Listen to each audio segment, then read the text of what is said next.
The 16th of November, 1957, Wisconsin, a small, quiet town where everyone knew each other until that day. Police cars pull up to a rundown farmhouse. Inside that house, they would find things that would haunt their dreams forever. The man who lived there seemed ordinary enough, a quiet handyman named Ed Gein. But what they discovered would make him known forever as the Plainfield Ghoul and the Butcher of Plainfield. The police were looking for a missing woman named Bernice Worden, who had disappeared from her hardware store. Her son, Deputy Frank Worden, remembered that Ed Gein had been in the store earlier. When police went to question Gein, they found him at a neighbor's house. He was calm. He didn't seem dangerous. But when they decided to look around his property, they found a scene straight out of a nightmare. In a small shed on the property, officers found Bernice Worden's body. She had been decapitated, and her body was hung upside down from the ceiling. It had been cleaned like a deer. Her heart was removed. This was just the beginning. What they would find inside the house was even more horrifying. Viewer discretion is advised.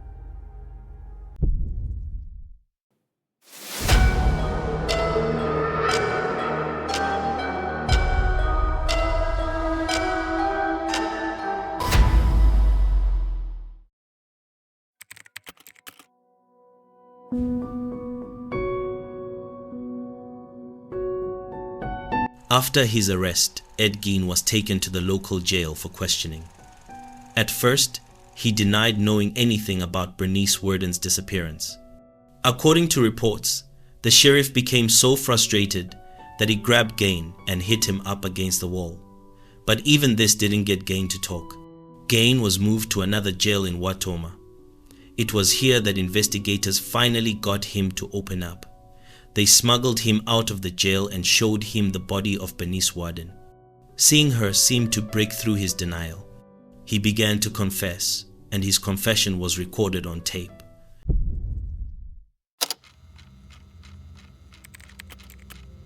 Ed, who helped you get them out of the graves? Nobody. Did they cave in on you? They didn't, but they should have, I guess. Well, which was the first grave that you went into? Miss Adams. Adams. Uh-huh. Did you know her when she was alive? Not terribly. No. How long ago did you start, Ed? Like I said, it must be 4 years. And this woman from 4 years since you've been into a grave, huh? I don't understand how you dig out the grave. Tell me how you do it. You would take the parts off and put her back in the coffin and take the heads off? That's right. Yes, sir. Though that tape would later be ruled inadmissible in court because police hadn't read Gein his rights. During the confession, Gein spoke in a quiet, mumbling voice. Actor Charlie Hunnam, who played Gein in a recent Netflix series, described hearing the full 70-minute tape and trying to copy Gein's unusual way of speaking. Gein never admitted to anything serious unless the evidence against him was very clear. When asked about Bernice Worden, Gein claimed, "I liked her. She was nice. I did take her for the resemblance of my mother. Her height and everything was the same, and she had resemblance in the cheekbones." He said similar things about Mary Hogan, another victim. "Every time I went there, she was friendly and nice." He noted she had the same friendliness and height of his mother. Gein spoke more freely about his grave robbing than about the murders. He admitted he had dug up 9 or 10 bodies between 1950 and 1954 from 3 different cemeteries. He described how he would sometimes remove body parts right at the graveside. When asked what parts he took, he said, "The head, and sometimes the lady parts." Perhaps most chilling was when he described putting on skin masks. He said, "When I made these masks, I stuffed them all out with paper so that they would dry. On the lady parts, I did sprinkle a bit of salt." He admitted putting oil on body parts to keep it soft and said he used a hacksaw to remove heads.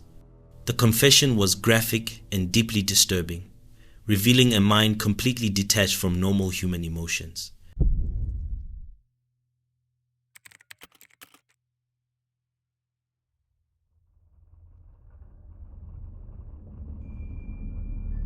To understand how Ed Gein became the Plainfield Ghoul, we need to go back to his childhood. Edward Theodore Gein was born on the 27th of August 1906 in La Crosse County, Wisconsin. He was the second son of George and Augusta Gein.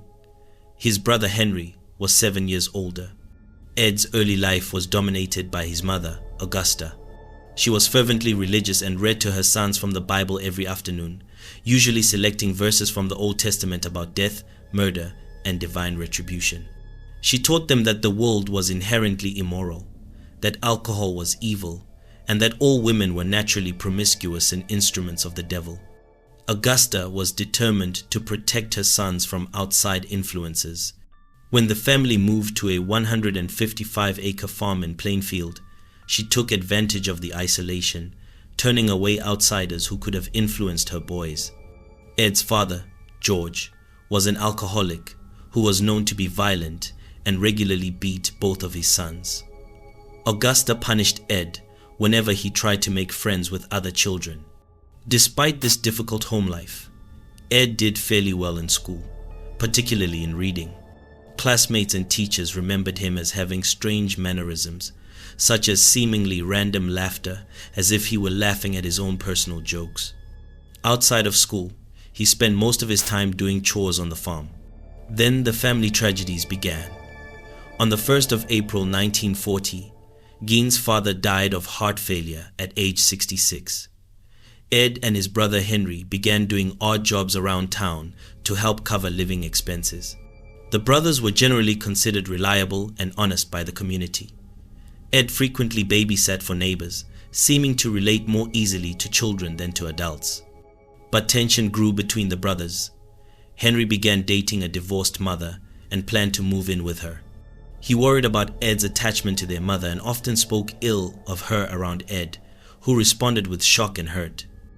On the 16th of May, 1944, while Ed and Henry were burning marsh vegetation on their property, the fire got out of control.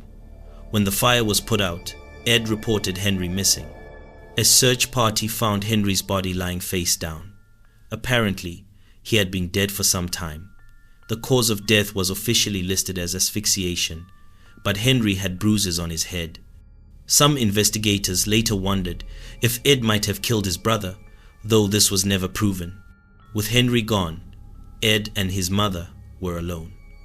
Augusta suffered a paralyzing stroke shortly after Henry's death, and Ed devoted himself to her care. Then, in 1945, something happened that further affected Augusta's health. According to Gein, he and his mother visited a neighbor named Smith to buy straw. They witnessed Smith beating a dog to death while a woman who wasn't married to Smith yelled for him to stop. Augusta was extremely upset by this scene, not so much by the brutality toward the dog, but by the presence of the unmarried woman, whom she called Smith's harlot. Augusta suffered a second stroke soon after, and her health deteriorated rapidly. She died on the 29th of December 1945 at age 67. Gein was devastated. In the words of one biographer, he had lost his only friend and one true love, and he was absolutely alone in the world. After his mother's death, Gein's mental state deteriorated. He boarded up the rooms his mother had used, the upstairs, the downstairs parlor, and the living room, leaving them untouched. While the rest of the house became increasingly dirty and rundown, these rooms remained pristine. Gein lived in a small room next to the kitchen. Around this time, he became interested in reading pulp magazines and adventure stories, particularly those involving cannibals or Nazi atrocities. He was especially fascinated with Ilse Koch, who had been accused of selecting tattooed prisoners for death to fashion lampshades and other items from their skins. These dark interests would soon find expression in his own actions.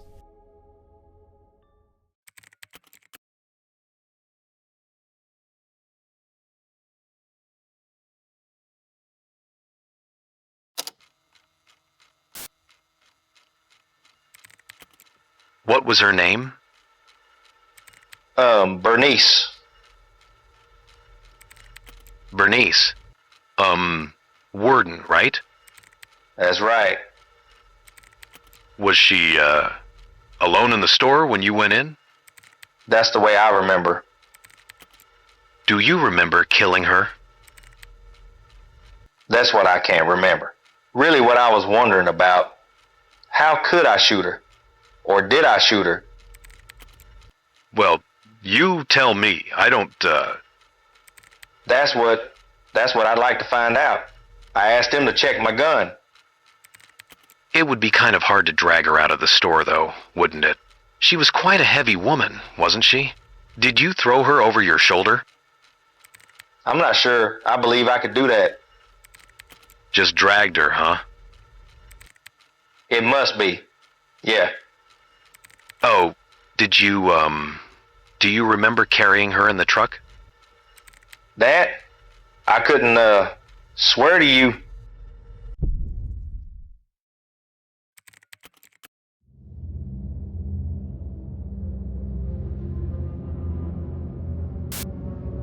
Ed Gein only confessed to killing 2 women, though police suspected he might be responsible for more disappearances. Let's look at the stories of his confirmed victims. Mary Hogan was a 54-year-old tavern operator in Pine Grove, Wisconsin. Gein was a regular customer at her bar. On the 8th of December 1954, Hogan disappeared. When police investigated Gein's property years later, they would find her face mask in a paper bag and her skull in a box. Gein later said that Hogan reminded him of his mother. She had the same friendliness and height. Bernice Worden was a 58-year-old hardware store owner in Plainfield. On the morning of the 16th of November, 1957, she disappeared from her store. Her son, Deputy Sheriff Frank Worden, entered the store around 5 p.m. to find the cash register open and bloodstains on the floor. Frank Worden told investigators that on the evening before his mother's disappearance, Gein had been in the store and was expected to return the next morning for a gallon of antifreeze. A sales slip for the antifreeze was the last receipt written by Bernice Worden on the morning that she disappeared. That evening, Gein was arrested at a West Plainfield grocery store. When police searched his farm, they made the gruesome discovery we described earlier: Worden's body in the shed, decapitated and dressed out like a deer. She had been shot with a .22 caliber rifle, and the mutilations were made after her death. Gein later claimed that both women resembled his mother. He told investigators that a force built up in me in the years following his mother's passing. According to psychiatrists, he wanted to sew a woman's suit from real skin to physically recreate his mother and become her. As one forensic psychiatrist explained it, he wanted to crawl into her skin. The body parts he had collected weren't sufficient, so he had to kill these women.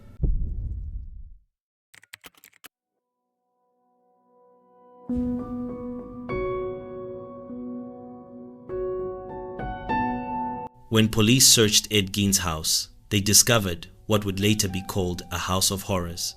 The extent of what they found was so shocking that it's hard to believe. Let's go through what was discovered in that decrepit farmhouse. During my research, I came across the images of his crimes, but they're too graphic and disturbing to put on here. Human skin wastebasket. A wastebasket made entirely of human skin. Skin-covered chairs. Several chairs upholstered with human skin. Skull-mounted bedposts. Human skulls mounted on the posts of his bed. Skull bowls. Bowls made from the tops of human skulls. Human skin corset. A corset made from a female torso, skinned from shoulders to waist. Human skin leggings. Leggings made from human leg skin. Face masks. Masks made from the skin of female heads. Vulva collection. 9 vulvas preserved in a shoebox. Nipple belt. A belt made from female human nipples. Facial feature collection. 4 noses and a pair of lips on a window shade drawstring. Lampshade. A lampshade made from the skin of a human face. Mary Hogan's remains, her face mask in a paper bag and her skull in a box. Bernice Worden's head, her entire head, in a burlap sack. Bernice Worden's heart in a plastic bag in front of Gein's stove.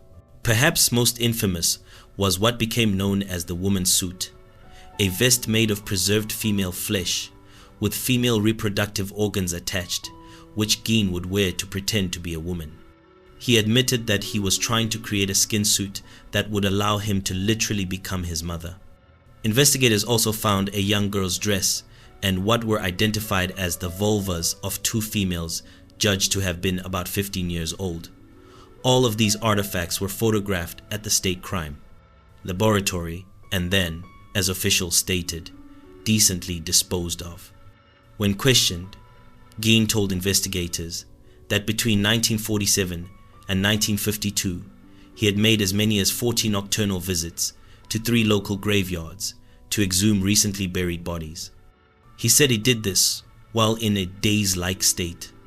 On about 30 of those visits, he claimed he came out of the daze while in the cemetery, left the grave in good order, and returned home empty-handed. One detail that speaks volumes about Gein's mental state was that his house was an absolute disaster, except for one room, his mother's bedroom. It was kept immaculate, just as it was when she died. This showed his ongoing obsession with the mother he had idolized.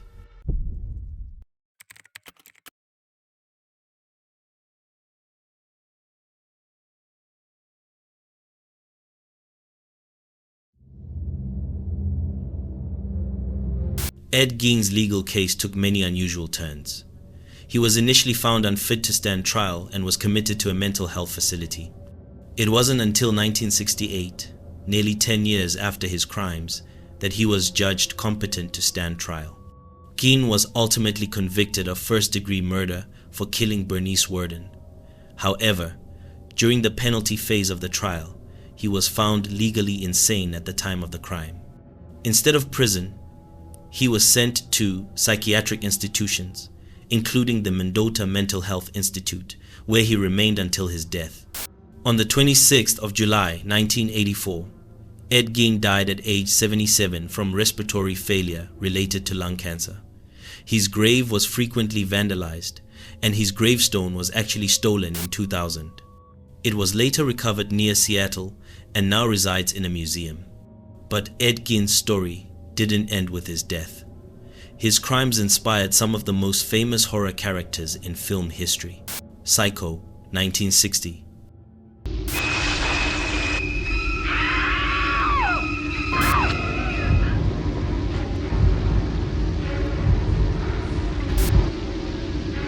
Mother! Oh God! Mother! Blood! Blood!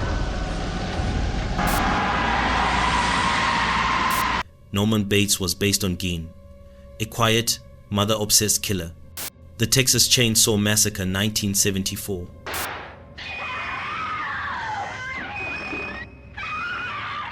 Stop! This is the movie Rex Reed called the most horrifying motion picture I have ever seen. The Texas Chainsaw Massacre. Leatherface and his skin masks were inspired by Gein. The Silence of the Lambs, 1991. Buffalo Bill's skin suit was inspired by Gein's woman suit. The question of why Gein's story continues to fascinate us is complicated. Was he a product of his abusive upbringing? Was he suffering from severe mental illness that went untreated? Most experts agree it was probably a combination of both. As one psychology professor noted, in the 1950s, these were very extraordinary crimes and were not on anybody's radar when they happened. In Gein's case, he was probably dealing with several very disturbed psychopathologies. Gein was diagnosed with schizophrenia, which likely caused auditory hallucinations. Those random laughter episodes his classmates remembered might have been him responding to voices in his head. Co-creator of the Netflix series, Monster, the Ed Gein story summed it up well. The interesting thing about the show is the thesis statement of every season is, are monsters born or are they made? And I think in Ed's case, it's probably a little of both. The series also explores an important question about our fascination with such dark stories. As one creator noted, this whole series turns the camera right on us. It really matters what you look at and the images and stories you consume. They do stick with you and they do have an impact. Ed Gein's story remains one of the most disturbing in American criminal history. A quiet man from a small town whose crimes were so horrific they inspired decades of horror films. But behind the sensational stories and movie adaptations was a deeply troubled man, shaped by a traumatic childhood and severe mental illness. A reminder that sometimes the truest horrors come not from monsters and stories, but from the complex reality of human psychology.